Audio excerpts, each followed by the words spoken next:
Today we'll be reacting to another body cam video by EWU, right? Cops have no idea he just dismembered his girlfriend. What the fuck is going on in America? Why are you naked, man? What's all your naked? You have no clothes. What's all you have? I'm looking at you. After receiving multiple reports of a naked man harassing residents at an apartment complex in Orlando, Florida, deputies quickly moved to get the situation under control. But this is only the beginning. There's a bunch of dried up blood on the door, so we're gonna go ahead and go in. What deputies find inside that apartment will become one of the most gruesome crime scenes of their careers.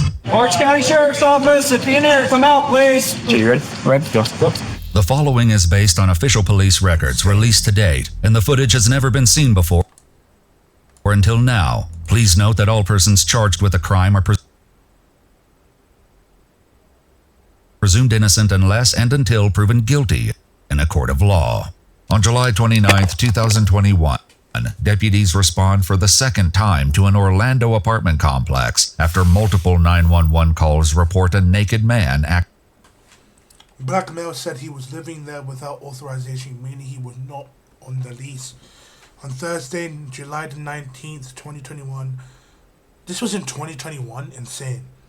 At around 13:03 or 1033 hours, Orange County Sheriff Office deputies responded to another suspicious person called the various 911 callers and stated that the black male wearing no clothes in the parking lot area in front of the building 8 looking into vehicles. When deputies arrived, they observed the black male on the floor building 8 wearing no clothes. acting erratically, screaming at residents, and peering into vehicles in the parking lot. When deputies responded to the first call earlier that morning, the man fled into an apartment before they could identify him. Now back at the complex, deputies spot him on the 3rd floor and cautiously make contact. What's up, man? You got my keys over there? Keys to what car, sir? You got my keys over there? What is that in your hand? Excuse me? What's that in your hand? Oh, it's got cork soup. Why are you naked, man? What's all your naked? You have no clothes on. What's all you have? I'm looking at you. My clothes on. Is that what? Huh? I was looking for my keys. Your keys? Yeah. Well, maybe we can try to help you find the keys. What's that in your hand right there? We play Charlie. Yeah. I'm not putting that down over there. No, it's mine. You put it down. That's mine. Put it down. Concerned for his safety and believing he may be under the influence of an unknown drug, deputies move in to secure him. We're gonna help you. Don't touch me. We're gonna help you. We're gonna help you. No.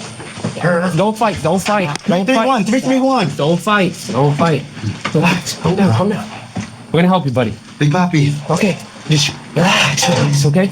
Let it help you. Let it help you. Okay. Come on. Let it help you. No. Yes. Come on. No. Stop. I rebuke you in Jesus' name. Stop. I have a cross on it. Run to like.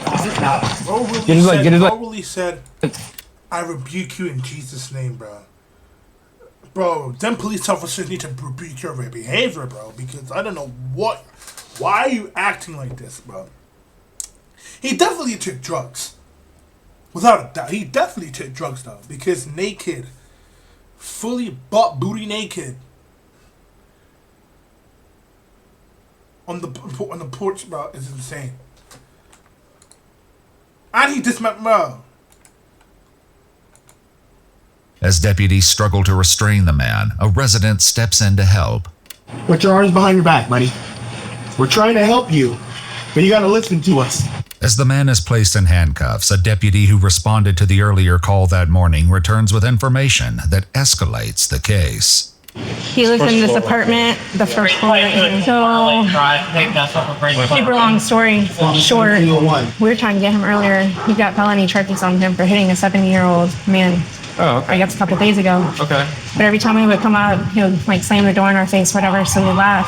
Yeah. And then we get a call, naked man in the complex, and it just happened to be him. According to the report, 2 days earlier, the man had attacked and choked a neighbor while saying, "I'm going to get the devil out of you." Upon speaking with staff at the leasing office, the deputy learned he has been living in an apartment in the complex for And these be the people that be making Christianity look bad, because it's like, I mean, I'm not the one to talk because I'm Christian myself, and you know what I mean. I'm a sinner. I'm a sinner myself. You know, I acknowledge that I am a sinner, but it's like these people be making Christianity look very bad, bro.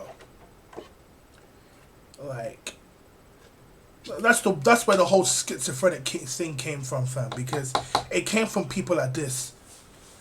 But why do you think like a whole bunch of atheists are calling Christians schizophrenic? Because of people like this, bro. Killed his own wife. His own girlfriend, I mean. Like... About a year. However, he's not listed on the lease, and deputies cannot identify him by name. They do confirm the unit is rented by his girlfriend, 32-year-old Turquoise Samuel, and they're only moments away from uncovering the horrifying truth about what happened to her. When deputies arrive at her apartment to conduct a welfare check, something on the front door immediately catches their attention. What's going on there? That's dry blood. Huh? Dry blood. The last thing we want is she's dead inside. It's all dry blood. With concerns for Turquoise's safety growing, a deputy makes contact with an upstairs neighbor to find out when she was last seen. Hey, bud. Can I talk to you? Yeah. Have you seen that guy before? Do you know him? Yeah, I think it's me. Okay. Does he look down here? Yeah. Who does he stay with? You know? His wife. His wife? Yeah. When was the last time you saw her? Aside from today. 2 days ago. Do you know what kind of car she drives? They're that routine. Mercedes? So, if that car's here, is it likely that she would be here? They have 2 bikes. Yeah, there's 2 bikes. Deputies also speak with How neighbors have who these live on... deputies not linked it up yet? Dry blood on the door. Her car's still there. Like, come on, bro. You have to link it up. She's definitely dead, bro. She's dead. I mean, it's not that hard. Like dry blood on the door. Her Mercedes is still here, so she hasn't left. And the last time the upstairs guy saw her was like 2 days ago. So yeah, she does. Yeah. Either side of Turquoise's apartment. Both report hearing a woman screaming around 8 p.m. the night before, but neither called 911. Wow.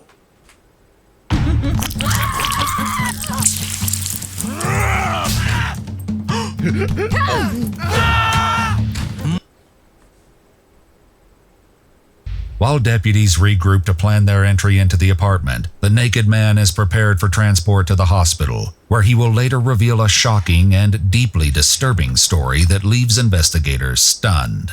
We have a bunch that dry blood that's on the front door. That's what I was trying to tell him about the girlfriend. All right, are we kicking it down or? We haven't tried to unlock it yet, but either way, we're going to see. My main concern is obviously now he's acting this way. He's still belligerent. Let's should go check over here. And the neighbors haven't seen her. After retrieving a key from the leasing office, deputies crack open the apartment door, bracing for what may be waiting on the other side. Orange County Sheriff's Office, if you're in there, come out, please. Orange County Sheriff's Office, come out. You got a sheet and something underneath it? Wall on that side. So you ready? Ready? Go. As deputies enter the apartment, they are immediately met with a gruesome scene. Blood is splattered across the walls with large dried stains across the floors. The blood doesn't just mark the apartment, it tells a story vividly illustrating a vicious attack driven by extreme rage. Nearly every direction they look reveals another imprint of the extraordinary violence that unfolded within its walls. In the center of the living room, deputies find a white bedsheet draped over what appears to be a human form. Upon lifting part of the sheet, they observe the head and shoulders of a deceased female lying on her back, confirmed to be Turquoise Samuel. When deputies peel away the remainder of the sheet, they observe that Turquoise has been sliced open from the top of the chest down to the lower abdomen, forming an opening like a set of double doors. She has also been dismembered, with both of her hands missing.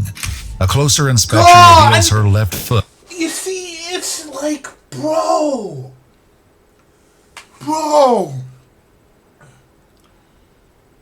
I see why women fear for their lives in America. This is insane. This is insane. What drugs do you have to take to be acting like this, bro? It's like, what? How can one human being do that to another human being, bro? bro. See, people think drugs are so cool, bro. And when drugs make you do this dumb shit. but has been nailed to the floor. The scene leaves Nailed to the floor? deputies struggling to comprehend how anyone could be capable of this level of violence. As investigators continue to process the scene, they locate Turquoise's severed hands on a table. Each of her fingers have been removed and scattered across the floor.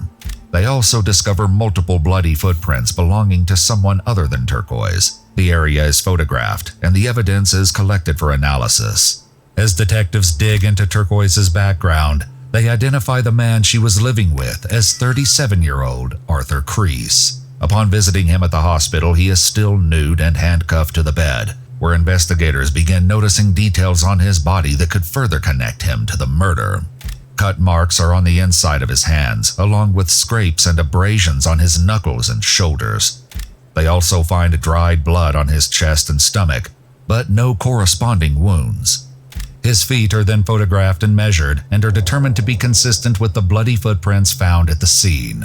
Detectives finally begin speaking with Arthur, who says Turquoise recently ended the relationship and he moved out 2 weeks ago. But when they press him about what happened inside the apartment when she was murdered, Arthur begins describing one of the most bizarre and deeply disturbing stories they've ever heard. I want you to tell me the truth about when you were inside the apartment. You know what? I've heard the craziest things in my job, and guess what? I believe that you have seen some weird stuff going on. So do me a favor, tell me the truth. What happened today? You don't even need to ask for the truth. You don't even need to ask for his side. You already know what he's done. You don't need a story. You don't need a story from this guy about what's going on. No, you don't. Bro, he committed a heinous crime, bro. He committed a diabolical crime. You don't need any type of form of story coming out of his mouth, bro. Send him to prison for life. Like what? You just killed someone, removed their hands from the head to from the chest to the lower fingers. Come on, bro. I did stay with her last night. Okay. And it wasn't her. It was a clone in there. I was like the clone was a malfunction, and it rushed me. The clone rushed you? What did you do? Did you defend yourself? Of course, I defended myself. When I realized it wasn't her, it was a machine in there, and I started fighting her like a machine. Okay. So what did you do to fight her as the machine? Oh, I was just hitting her. You were hitting her?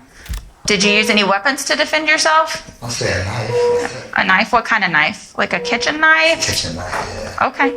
What did you do to her to defend yourself? So I slashed a few times, kicked her, and I was out of there. How do you know she was a machine? Did you see like the inside of her at all? Well, once I realized she was a clone, yeah. I want to know who put the spirit in her. That's the question. So what did you do to see inside of her? Oh, I sliced her open. You sliced her open? What did you see inside of her? It was lemons and grape jelly.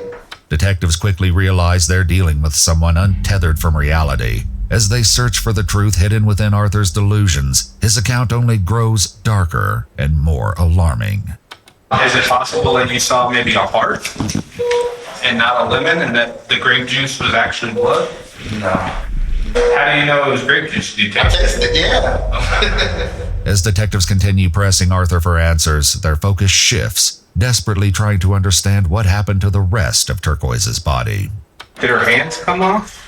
It like ripped off. Like it kind of like ripped off. You understand? If I rip your hands off, you'd be in extreme pain. Mm-hmm. She wasn't in any kind of extreme pain. When you say she wasn't in pain when you did that, do you think she was dead? No. So how do you know she wasn't in pain? Because she just wanted to dance. Okay. Was she laying on the floor, standing up? She was standing right up. She wanted to dance. Did she keep trying to stand up, and that's why you had to nail her down to the ground? Yeah, she kept coming like a robot. I don't guys believe this stuff. After confessing to mutilating and dismembering his ex-girlfriend's body, Arthur decides it's time to invoke his Miranda rights. I need a lawyer because everything's too fast. I need a day to process everything. Absolutely. That's completely up to you. We told you in the beginning, if you wanted an attorney, you could have one, and we wouldn't ask you any more questions. What an attorney, bro. He just come on, bro. There was no need for an attorney. Man, bro just simply said what he just did in your guys' faces. Like, what? Why would you still need an attorney? No, you should have said you're not getting one, buddy. You guys should have just said no. Like, come on, bro. Bro, you need to send him to a mental hospital. You need to send him to a mental hospital. He's like, you, bro, sliced his wife open, cut off her hands, ripped off her fingers, dismembered her body, and then you're telling me you're allowing this guy to have an attorney. No, you don't need to send him straight to prison. On July 30th, 2021, Arthur Crease was charged with the first-degree murder of Turquoise Samuel. However, on December 6, 2021, he was found incompetent to stand trial by the 9th Judicial Circuit Court. He was committed to the Florida Department of Children and Families for placement in a mental health treatment facility and may not be discharged or released without further order of the court. Watch our full videos as they were originally made, with no rent. It's just, bro, it's just sad, man. Well, thanks for watching.